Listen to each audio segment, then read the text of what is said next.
Nagkausap kami kahapon, ma'am. Tumawag siya sa akin, si President Duterte.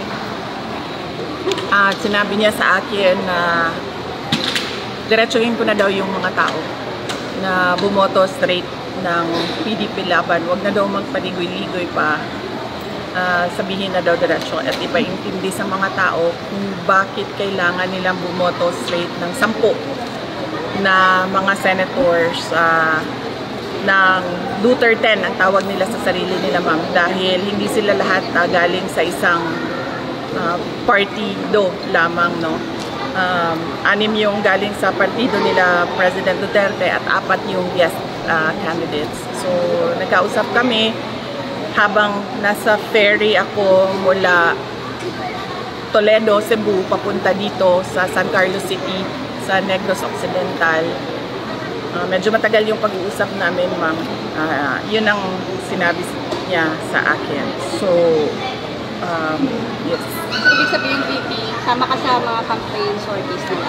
Yes, ma'am. Kagabi, nag-re-strategize ako kung anong dapat gagawin. Kasi, ang balak ko talaga sana, ma'am, ay umikot lang sa mga tao, puntahan yung mga tao para magpasalamat. Kahapon, sinabihan na niya ako na huwag ka na magpaligoy-ligoy. Diretsuhin mo yung mga tao na 10 na Duterte candidates ang iboto. At ipaintindi sa mga tao na kailangan iboto straight yung 10 kandidato. Yes, oo.